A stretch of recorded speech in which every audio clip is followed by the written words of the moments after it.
For the Climate Discussion Nexus, I'm John Robson. And in this week's readout video from our Wednesday Wake Up newsletter, we jump the shark with CNN, which says global warming is making shark attacks worse. Worse, you cry, having watched Jaws. How could a shark attack get worse? Well, the implication of the piece is that, in Australia at least, they're getting more common. Except CNN admits they're not, before breaking the surface with, quote, the difference is in the fatality rate, end quote. So has it gone up? No. Quote, the average of 1 death per year has stayed stable for the past 50 years, end quote. But this year there have been 7, which they admit could be anything including, quote, simple bad luck, end quote, as it presumably was back in 1934, when there were also 7 with a much smaller population, or indeed in 1929 with the record of 9. But of course, quote, there's another possible culprit, the climate crisis, end quote. Oh, that. See, quote, as oceans heat up, entire ecosystems are being destroyed and forced to adapt. Fish are migrating where they've never gone before, species behaviors are changing, and as the marine world transforms, sharks are following their prey and moving closer to shores popular with humans, end quote. Right, which is why the number of attacks have been rising? Oh wait, you said it hadn't. Well then there's a trend in fatal attacks? No, it hasn't budged in half a century. And since global warming is meant to be, global, something of this sort should be happening everywhere there are sharks, but it's not. Now you've got us wondering about the supposed, quote, climate crisis, end quote, though in one last gory spasm, CNN declares that it, quote, has led to raging bushfires, extreme heat waves, and one of the worst droughts on record, end quote, and also, quote, slammed the oceans with acidification and rising temperatures, end quote. Da-na-na-na. No, it hasn't. Of course, as you may have noticed by now, alarmists have a flexible attitude toward evidence, which we also below zero in on in a piece on the usual melting Arctic ice that says, quote, the last time that atmospheric CO2 concentrations reached today's level, about 412 parts per million, was 3 million years ago during the Pliocene epoch. That means the Arctic hasn't been this warm in 3 million years, end quote. Now hold on. Normally, if you have a scientific hypothesis, for instance, that CO2 causes warming, and you measure high CO2 levels, you then go and measure the temperature to see if it was warmer. Instead, having measured high CO2 levels, they go and measure the CO2 levels to see if it's warmer. A remarkably tight circular argument that neatly bypasses all that messy actual evidence. For instance, that the Arctic was definitely warmer in the previous Eemian interglacial than it is today, with lower CO2 levels, and that it was warmer during the Holocene climatic optimum in this interglacial, with lower CO2 levels, and that it was warmer during recorded history in the Roman warm period, with yet again lower CO2 levels, and moreover, that the last time CO2 levels were this high, the result wasn't warming at all. It was a precipitous plunge from the Pliocene into the Pleistocene Ice Age. And curiously, we found another circular Arctic piece this past week about how, quote, increased heat from Arctic rivers, end quote, is melting the ice and warming the atmosphere. And where does this increased heat in the rivers come from? Why, from the warmer atmosphere. And around and around and around it goes. Whereas the actual ice seems to be returning early this year, at least in Hudson Bay. In another World Doesn't End story in the newsletter, some scientists went to check out the famous death of the corals following warming-induced bleaching. This again from Australia, and to their credit, they went, it's alive. And so is New York's West Side Highway, which would be quite unremarkable, except that, as Electroverse notes, the godfather of warming alarmism, James Hansen, dramatically warned in 1989 that that highway would be submerged within 20 years. So you remember that thing about how science works by making predictions and then testing them?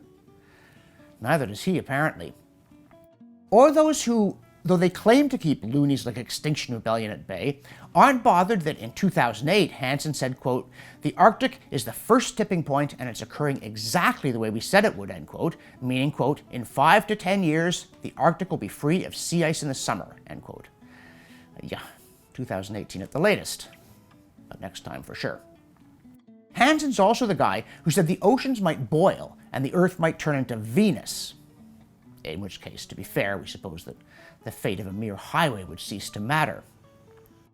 Of course, if Joe Biden and Kamala Harris really did win the American election, we're told, all that nasty stuff will go away and the highway will be safe.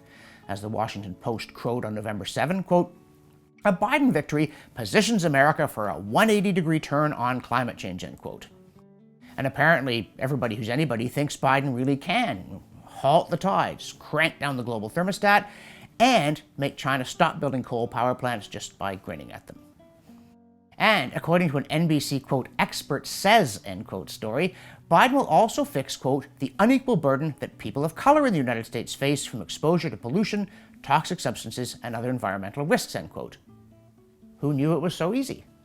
Well, the Washington Post, apparently, it also boasted that Biden will, quote, launch the boldest climate change plan of any president in history, end quote.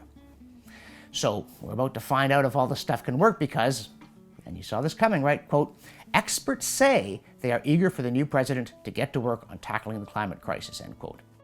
Whereas non-experts say, whoa, Nelly, Britain's lurch toward renewables is collapsing their grid at enormous cost, and now the country faces blackouts. Prime Minister Boris Johnson joked that Britain's famously foul weather made wind a good bet, but that's not so funny now. Whereas here is something funny. Alarmists who hector others about their scientific credentials have this sort of magic power to spot the impact of climate change anywhere, including an Australian shark attack. But it turns out the actual scientists are struggling to measure it. As Kenneth Richard notes, the AGW theory says when climate warms, 93% of the extra heat goes into the oceans, about 6% into the land surface, and only 1% into the atmosphere. But when it comes to testing that, unfortunately, we don't have data for about half of the deep oceans even now, let alone historically, so we can't really check.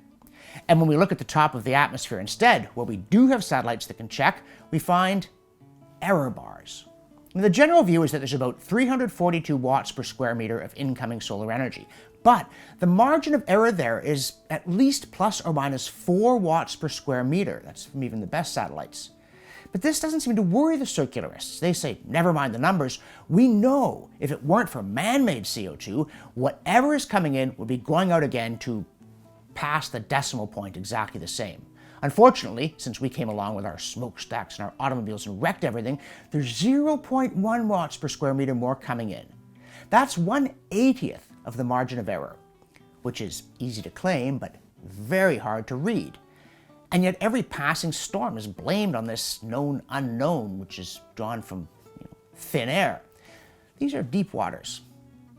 But in case you'd rather have salad, we also have a piece from our ongoing collaboration with CO2 Science on the riveting topic of, quote, the impact of elevated CO2 on a key antioxidant in lettuce, specifically chlorogenic acid, if you're the sort of person who opens the fridge going, gotta get me some key antioxidants. But of course, the background to the study is that global warming is meant to make everything worse. Supposedly it even causes pork chops to be soggier and vegetables to be less wholesome. Instead, it turns out that plant food, somehow mislabeled carbon pollution in some circles, increases this nutrient. And from CO2 Science, we have another in their series of stunners about how plant food benefits plants. This one's saying that despite the evidence, many alarmists keep insisting that rising temperatures are going to cause peatlands to belch out their stored CO2, creating another of those myriad tipping points to a runaway blah, blah, blah. But once again, it turns out that in fact, peat moss likes peat moss food, and it also likes that lovely warmth that helps plants grow. And if you increase both these plant-friendly factors, the peat moss doesn't collapse, exhaling one last gust of CO2, it grows and absorbs it. So you can put that in your shark and jump it. And also, email our videos to your friends and send us your money and so on. For the Climate Discussion Nexus, I'm John Robson, and it is safe to go back in the water or indeed onto the ice.